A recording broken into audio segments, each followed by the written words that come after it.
በሰባተኛው ጠቅላላ ምርጫ የሚሳተፉ የፖለቲካ ፓርቲዎች በተለያዩ መንገዶች አማራጭ ሀሳቦቻቸውን እያቀረቡ እንደሚገኙ ይታወቃል። ጣቢያችን ኢቢኤስ ቴሌቪዥንም ሀገር አቀፍ የፖለቲካ ፓርቲዎች በተለያዩ አጀንዳዎች ላይ ያሏቸውን አቋሞች በልዩ ዝግጅት በሁለት ክፍሎች ወደ እናንተ ሲያደርስ ቆይቷል። በዛሬው ጥንቅራችን ሪፖርተራችን ላይ አክብረውም ፓርቲዎቹ በህገ መንግስት ጉዳይ ዙሪያ በምዕራፍ 2 የሰጧቸው ምላሾች እንደሚከተለው አዘጋጅተዋለች። የኢትዮጵያ ብሔራዊ ምርጫ ቦርድ ሰባተኛውን ሀገራዊ ጠቅላላ ምርጫ ግንቦት 24 ቀን 2018 ዓ.ም ለማካሄድ በዝግጅት ላይ መሆኑ ይታወቃል። በምርጫው ተሳታፊ የሆኑ የፖለቲካ ፓርቲዎች በበኩላቸው በመገናኛ ብዙኃንና በተለያዩ አማራጮች የምርጫ ቅስቀሳ እያደረጉ ይገኛሉ።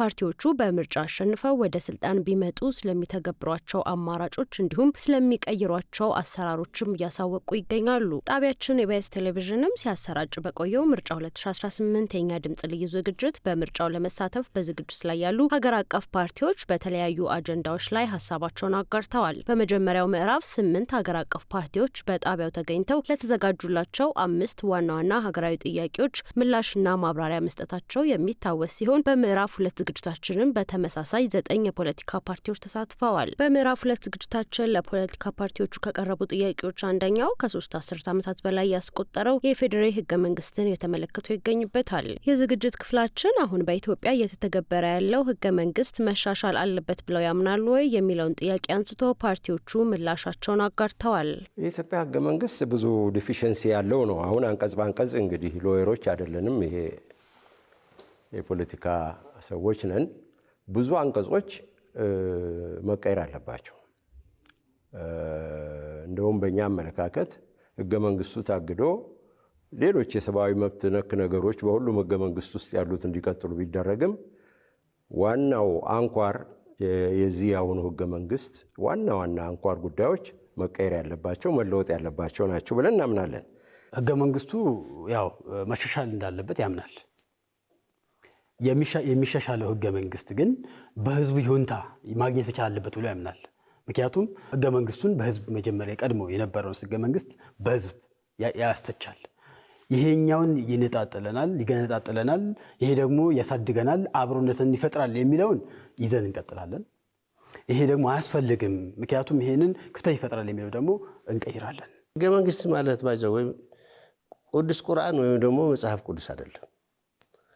እንደየጊዜው ሪቫይዝ ያደረግ ከጊዜው ጋር የሚሄዱ አንድ አዳዲስ ነገሮች እየተካ መሄድ ግድ ነው።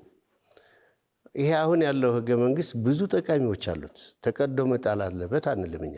ነገሮች አሉ በህገ መንግስቱ መስተካከል አለባቸው የምንላቸው፣ ግን የራሱ የሆነ ፕሮሲጀር አለው። ባይዘው አሁን ያለው ህገ መንግስት የኢትዮጵያ ህዝብ ራስ ምታት ነው። አንድ ህገ መንግስት ስለ ሰብአዊ መብት ሊናገር ይችላል፣ የተለያዩ ነገሮችን ሊናገር ይችላል።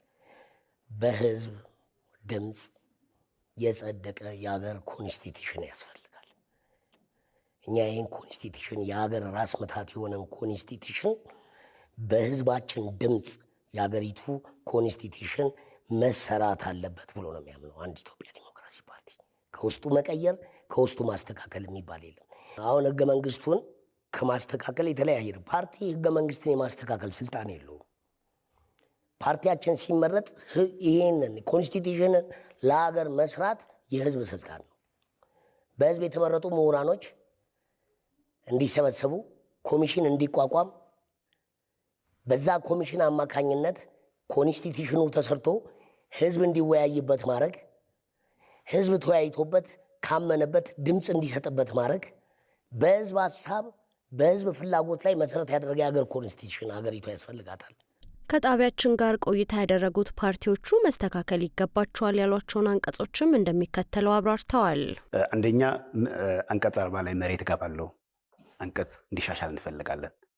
ሁለተኛ ደግሞ አንቀጽ 39 ላይ አንቀጽ 39 ንዑስ አንቀጽ 4 እንዲሻሻል እንፈልጋለን። ምሳሌ የኢትዮጵያ ብሔር ብሔረሰቦችና ህዝቦች ራስን በራስ ማስተዳደር እስከ መገንጠል የሚለው ቃል እንዲወጣ እንፈልጋለን። ሌላው አንቀጽ 62 ላይ ህገ መንግስት የመተርጎም ስልጣን የፌዴሬሽን ምክር ቤት ነው የሚለው እንዲሻሻል እንፈልጋለን። ሌሎችም አንቀጾች አሉ አሁን በዝርዝር እንትን ማደረግ ማለት ነው። እንደኛ ህገ መንግስቱ መሻሻል እንዳለበት እናምናለን። ስናምን ህገ መንግስቱ በምን አግባብ ነው የሚሻሻለው? የመጀመሪያው እንዲሻሻል የምንፈልገው አንደኛ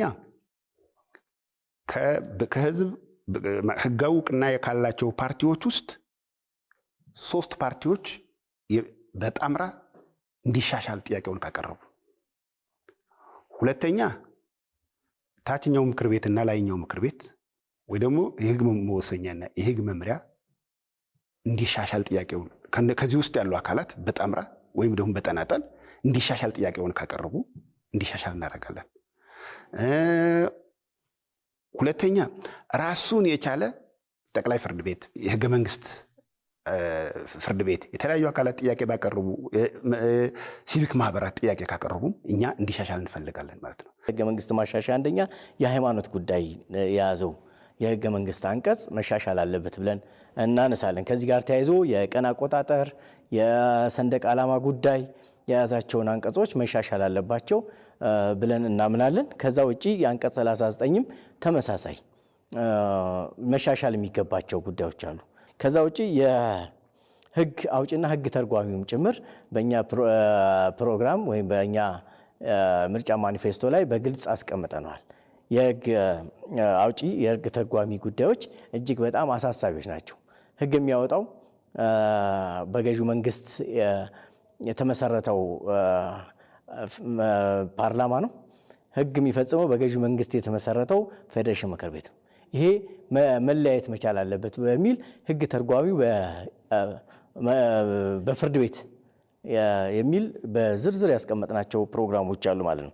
ሌላ የክልል አወቃቀር ላይ የተቀመጠው አንቀጽ እሱንም ማሻሻያ መደረግ አለበት።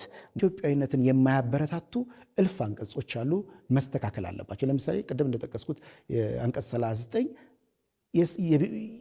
የሰው ልጅ መብትን ወይንም የአንድ ቡድን መብትን ሊያረጋግጥ ይችል ይሆናል፣ ግን ለሀገር አደጋ በሚሆንበት ሁኔታ መተርጎም የለበትም። አሁን ህገ መንግስታችን እያንዳንዱ ክልሎች የራሳቸው ከህገ መንግስቱ የተቀዳ ህገ መንግስት አላቸው።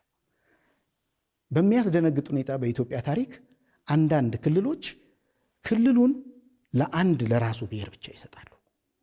በጣም በሚያስደነግጥ ሁኔታ እንግዲህ ህገ መንግስት አለ። ህገ መንግስቱን መሰረት አድርጎ ክልሎች የራሳቸው ክልል ምክር ቤት ስለሚኖራቸው የራሳቸው ህገ መንግስት ይፈጥራሉ። ያ ህገ መንግስት ግን እዛው ላለው ብሔር ብቻ ይሰጣል። ይሄ ለኢትዮጵያ እጅግ በጣም አደጋ ነው። ከ200 ሀገር ምናምን ብቸኛው አንዷ ኢትዮጵያ የአንቀጽ 39 ላይ ለክልሎች ስልጣን ሰጥታለች።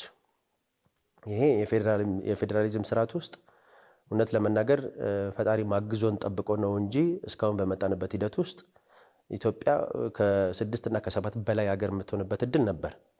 ህገ መንግስቱ የመገንጠል መብት ብቻም ሳይሆን ከህገ መንግስት ውጭ ያልሆኑ አንዳንድ ተግባራት የሚደረጉ እንቅስቃሴዎች ነበሩ።